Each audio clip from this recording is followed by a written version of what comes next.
the Reynolds Aluminum Program with Fibber McGee and Molly.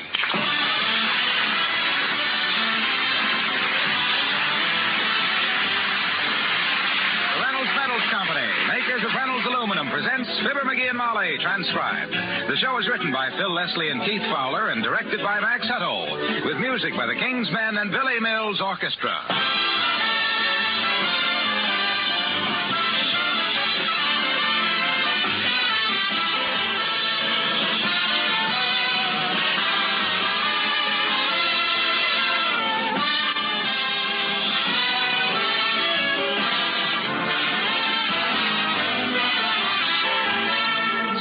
Is when you really appreciate having modern gutters around the eaves of your house. Reynolds Lifetime Aluminum Gutters. Lead your downspouts into well-sunk tiles, and pouring rains won't flood your terrace or patio, won't beat down your garden. You can often prevent seepage into your cellar, too, by properly draining off the flood of water from your roof. What's more, these handsome Reynolds Lifetime Aluminum Gutters really beautify your home. Beautify it permanently because they're rust-proof, non-staining, always new-looking. And this permanent improvement costs so little. Gutters for an average 6-room house can cost as little as $60, maybe less. A handyman can easily put them up himself, just with slip connectors, no soldering. Ask your dealer about Reynolds Lifetime Aluminum Gutters, or send a postcard addressed to Gutters, Reynolds Metals Company, Louisville 1, Kentucky.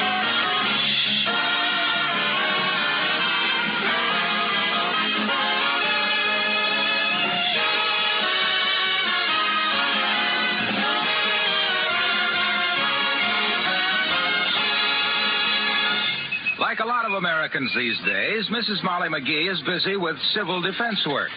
And like a lot of other Americans, Mr. McGee is too busy with other things. Right now, for instance, he's just coming down from the attic with an armload of what he fondly refers to as his sports equipment. As we join Fibber McGee and Molly.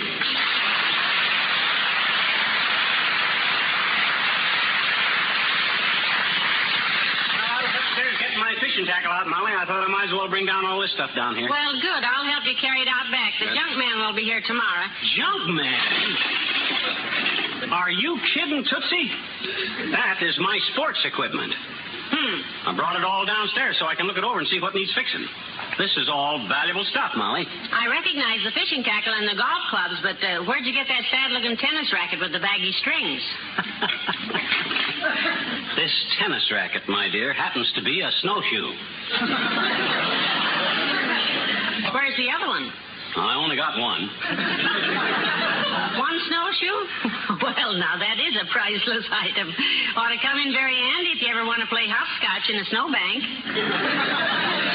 Well, it's not actually my snowshoe, Molly. It's Uncle Dennis's. Uncle Dennis's? You remember a couple of years ago when he was gone for about 3 weeks one time, and then I found him asleep on the front porch when I brought in the morning paper?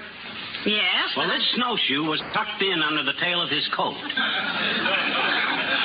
Where did he get it? He didn't know.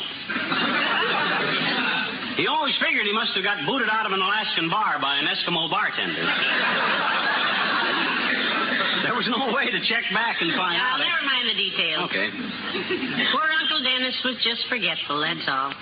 He probably bought it someplace. Yeah, probably wanted to play hopscotch in the snowbank. Boy, he was the kind of... Now, that's enough about Uncle Dennis. Okay. Look, I have to go downtown after a while to a civil defense meeting, dearie. 1 o'clock, so if you will just... Another meeting, huh? You and Mabel Toop still busy guarding the nation, are you, Tootsie? Well, we're still working 2 nights a week as aircraft watchers with the Ground Observer Corps, if that's what you mean. Well, good for you, Mrs. McGee. Good for you. I'll drive you downtown to your meeting, but I got important things to do today. So I see. I got to overhaul all this sports stuff today and get ready for summer. First thing I'm going to do is give this fly rod a coat of varnish because I'll be using it a lot this summer. Come in. Oh, hello, Mr. Wimp. Oh, hi, Wimp. Don't step on my fly rod there. Hello, folks.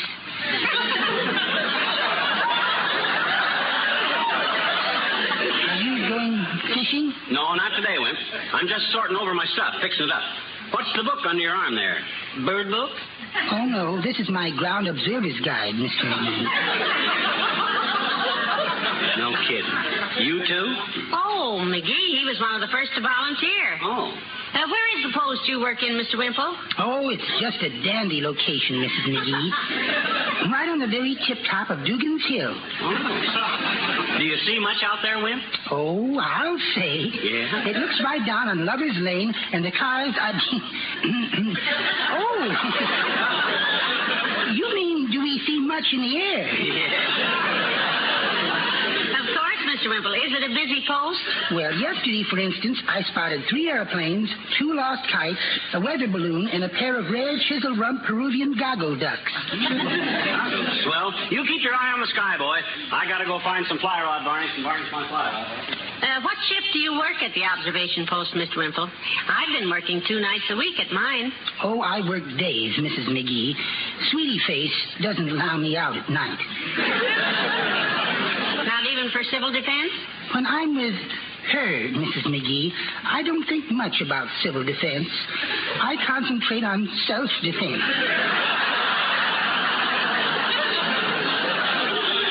Well, off to work. Bye. Bye.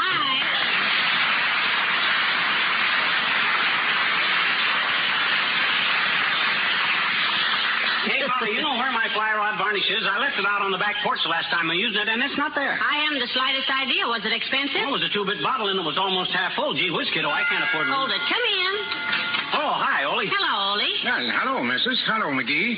You stopped by to bring you something that you left at the Elks Club, McGee. Oh, yeah? What'd I leave, Ole? 2 of your alfalfa cigars in the locker room. Oh? Here they are. Oh, gee, thanks, Ole, but, gee, you didn't have to bring them to me. Oh, yes, I did. Huh? Your locker is next to the ventilator that goes into the gymnasium. And the volleyball players was dropping like flies. No, I don't blame them all. Ah, them panty wastes. Well, thanks anyhow, Ole. Here, you want one? No, I'm a panty base too, McGee. By the way, Ole, Mrs. Toops tells me you have company at your house this week. From Europe, too? Yeah, we got a relative that comes to Sponge for a couple of weeks, Mrs. Yeah? He works in a place where they take fat off of people. Oh? He's what they call a mansour. No, you mean a masseur, Ole. Yeah, he's from Paris. You know, one of them French misters. Oh, well, that is a monsieur, Ole. Oh, McGee, you said it was masseur. I thought you meant masseur. I said monsieur. Well, you said he works in a place where they take fat off of fat people. Them places are called a massage parlor. A guy that runs them is a masseur. Did you ever try taking off weight, McGee? Why, certainly. Did you? I do it every day. All right, so what do you call a place where the room is full of steam and the fat just pours off of you? The furnace room at the Elks Club. Come on over and I'll lend you my shovel. So long, Mrs. So long.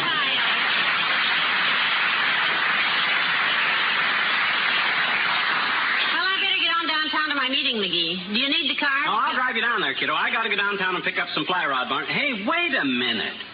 Maybe I don't have to go downtown at that. I think I know where I put that fly rod varnish. It's right here in the hall. No, dearie, buy a new bottle. Don't open it.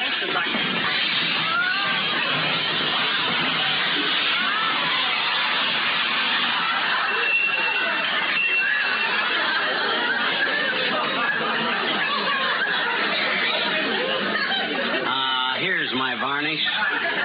All dried up. Oh, come on, kiddo. Let's go.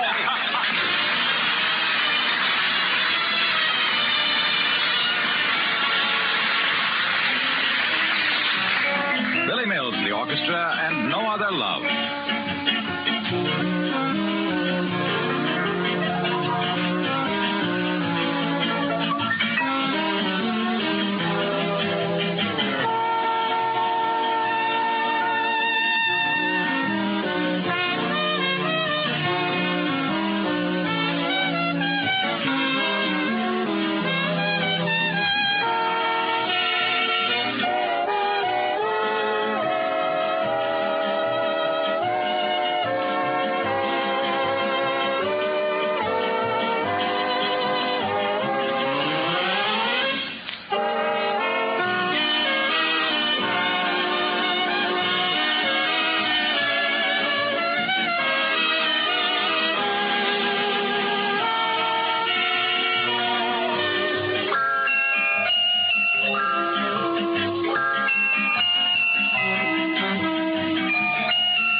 I'll walk you as far as your defense headquarters, and then I'll go on down to the hardware store and get my fly rod varnish. Well, I'll meet you back at the car. Okay.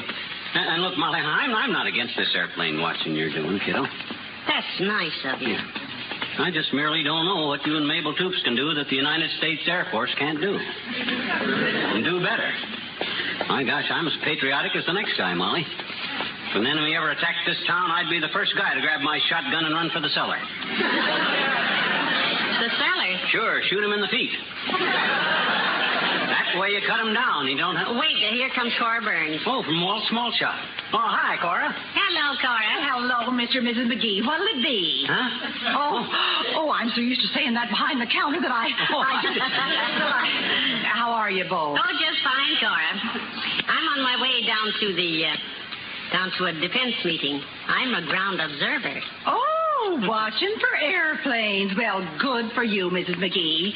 I'm kind of a veteran of that kind of stuff myself, you know. You? Oh, I done a lot of work for the Air Force during the last war, you know. My folks lived out close to the air base. They had a cleaning shop out there, and when the war broke out, I says to myself, Cora, I says, what can you do for the war effort? A good question. So, I become what they called a spotter for the Air Force. Oh, a spotter. Aircraft spotter, huh? No, a uniform spotter. I took beer spots out of the uniform. Kind of restless, though, so I went and I joined the WAC. My goodness, I didn't know you were a WAC, Cora. Yes, that's where I met Marvin, you know, my husband. Oh, he was in the wax, was he?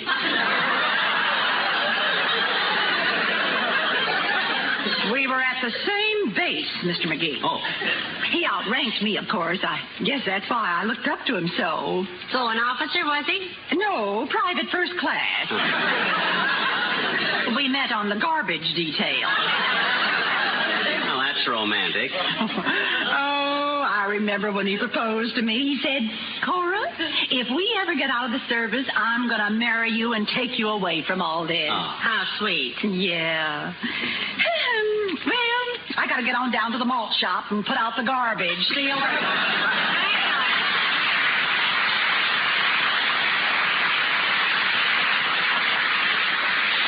Quite a character, Cora is. Hey, where's your meeting going to be? Right across the street there, over the bank. Oh. I wish you'd come with me and volunteer to help, McGee. We really need people. No, thanks, Tootsie. I got to get some fly rod varnish from the hardware store. Ah, for goodness. Well, I'm helping civil defense that way.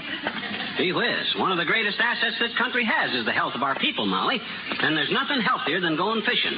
So by varnishing my fly rod, I'm actually... How'd she get across that street so quick? I'll see you later, Molly. Back at the car.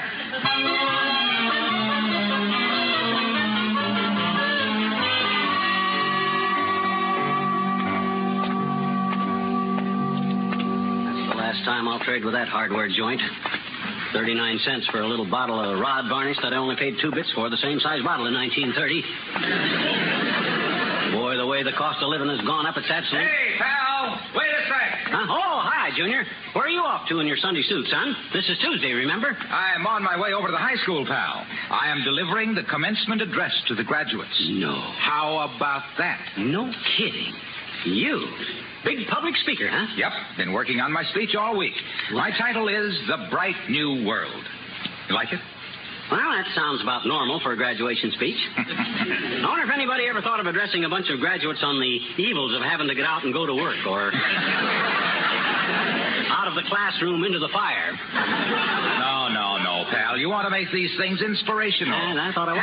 Happy. I open by telling the graduates their future is entirely up to them. Well, that ought to scare the bajunior out of them. I tell them that each and every one of them can make this a brighter world to live in. The only world we got, so they might as well do the best they can.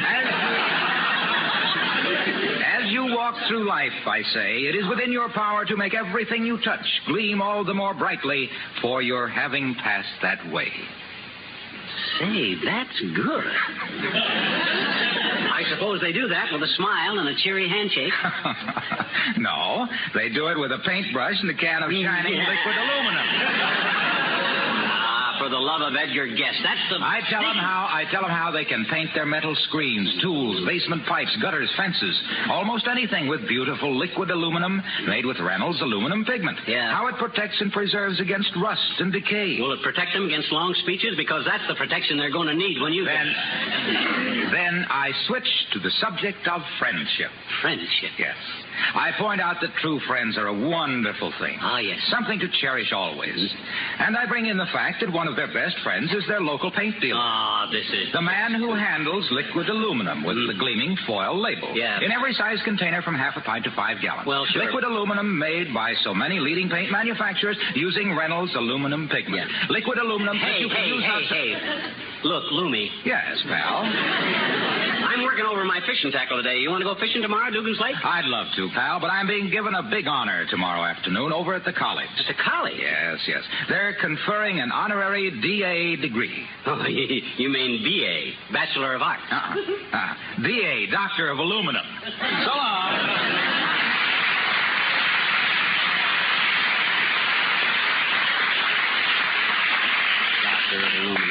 I'll say one thing, he sure earned it.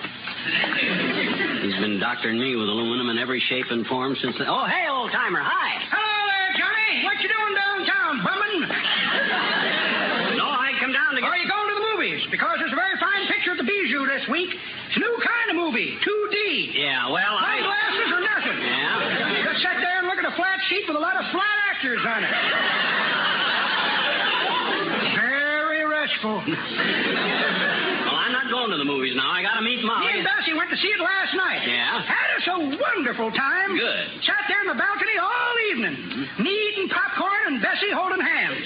Bessie holding hands with you, you mean? No, I was eating popcorn. Just Bessie was holding hands. Yeah, but whose? Whose? Well, he's hers.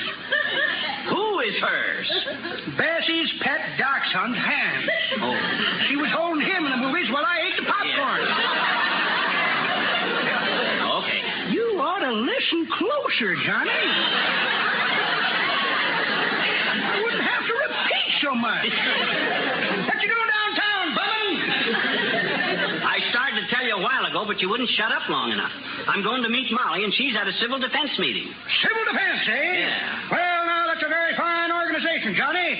I'm in favor of it. What do they do?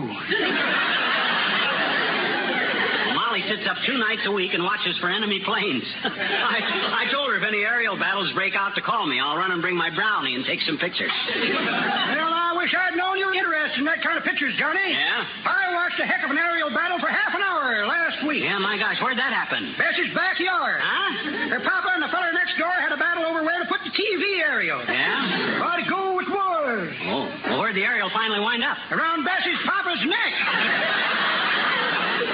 You got a welding torch by any chance? Nope. Gotta cut that thing off him some way. The poor fella can't get his undershirt off. Come on, Johnny. Hold on. The King's Men and keep it gay.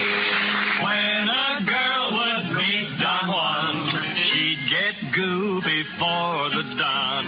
Like a snake who meets a mongoose, that young lady was a gone goose. When a girl would meet Don Juan, she'd get goo before the dawn. Like a snake who meets a mongoose, that young lady was a gone goose. Anytime a girl would say, "Shall we name a wedding day?" one would sigh and try to stall. Be like weddings, not at all. He would gaze into the lady's eyes, strumming his guitar to gain some time. Then he'd make his usual reply, that old reliable Andalusian reply. Keep it gay, keep it light, keep it fresh, keep it fair. Let it bloom every night. Give it room, give it air. Keep your love a lovely dream and never wake it. Make it happy and be happy as you make it. Let it sing like a nightingale in May. Keep it gay, keep it free, or you'll frighten it away. Take it easy and enjoy it while you take it. Keep it gay, keep it gay, keep it gay. Keep it gay, keep it light, keep it fresh, keep it fair. Let it bloom every night, give it room, give it air. Keep your love a lovely dream and never wake it. Make it happy and be happy while you make it. Let it sing like a nightingale in May. Keep it gay, keep it free, or you'll frighten it away. Take it easy and enjoy it while you take it. Keep it gay, keep it gay, keep it gay. Keep your love young and gay.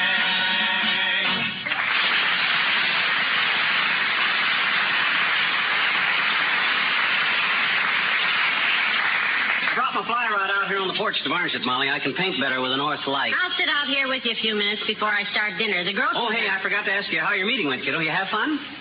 Well, it's pretty discouraging, really. There was only a handful of people there. Oh, isn't that Dr. Gamble coming? Yeah. I wonder what... Yeah, that's him, old Lard Bucket himself. Wonder if he'd like to go fishing tomorrow. I don't know. Hello, Doctor. Hi, Docky, old boy. Oh, Molly. Where were you this afternoon, stupid? What do you mean, where was I, stupid? I was down at the hardware store if it's any of your dad... We had a civil defense meeting today, and you should have been there. 10,000 people who weren't there should have been there. What's the matter with people in this town, anyhow? What's the matter with you, you big bully? Well... Don't come over here hollering at me, or I'll take my sick business someplace else.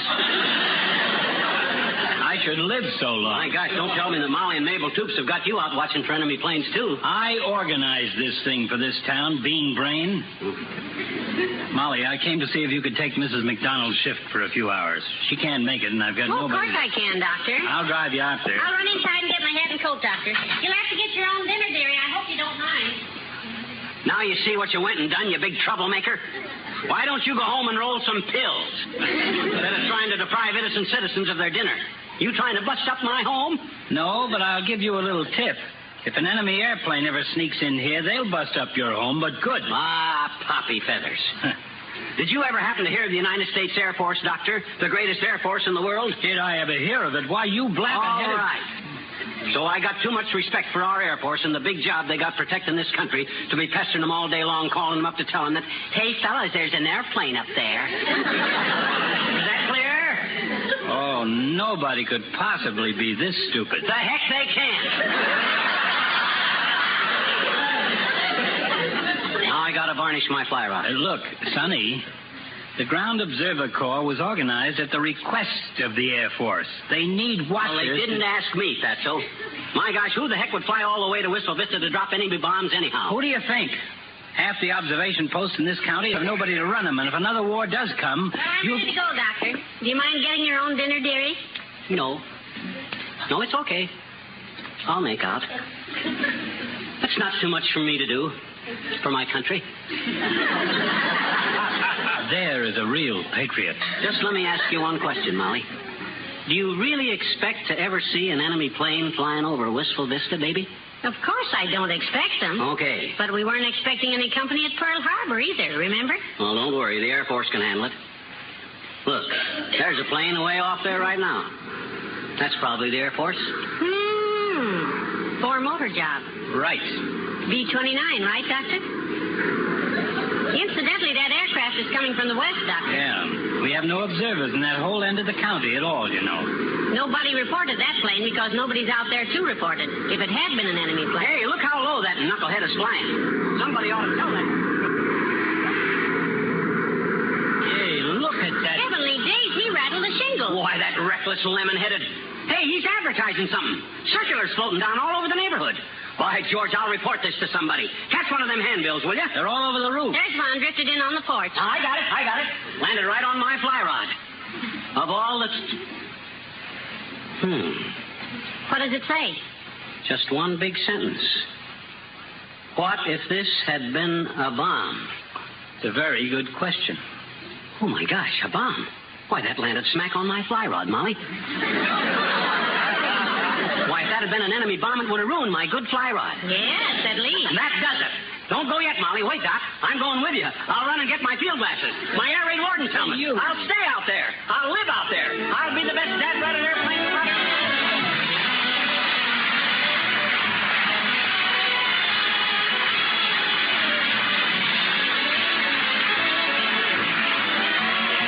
Fibber and Molly will return in a moment. When Reynolds Wrap, the pure aluminum foil, was first called the wrap of 1,001 kitchen uses, some people thought the figure a bit high. But women are continually discovering more and more helpful ways to use Reynolds Wrap. Here's an example you'll want to try. You know how when you're frying certain foods, you have to watch out for spattering grease? Well, here's what to do. Tear off a sheet of Reynolds Wrap about as long as the frying pan and its handle. Press one corner around the handle, letting the rest of the sheet project over the pan at an upward angle so you can still see what you're frying. It's what women call a spatter shield. Protects your hands and keeps the range clean. Try it. Stock up on Reynolds Wrap tomorrow. Standard 25-foot rolls and 75-foot jumbo economy rolls. Also, heavy-duty Reynolds Wrap half a yard wide. Insist on the original and genuine. Made by the world's largest producer of aluminum foil, the Reynolds Metals Company.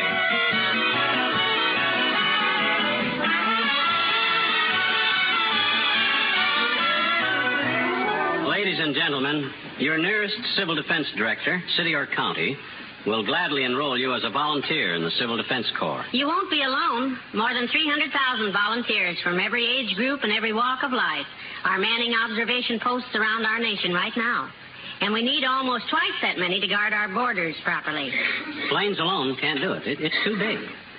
Radar is great, but it has holes in it, too. A low-flying plane, for instance, can't be picked up by radar. Only eyes and ears can do the job perfectly. The eyes and ears of volunteers in Operation Skywatch. If you can only give a few hours a week, give it. Call your civil defense director. Good night. Good night, all.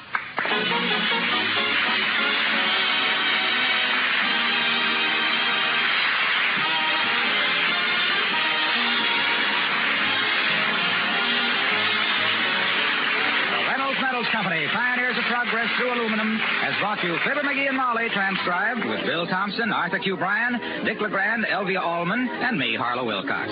Don't forget to see Mr. Peepers, starring Wally Cox, on NBC television Sunday nights. And be sure to be with us again next Tuesday evening. Good night.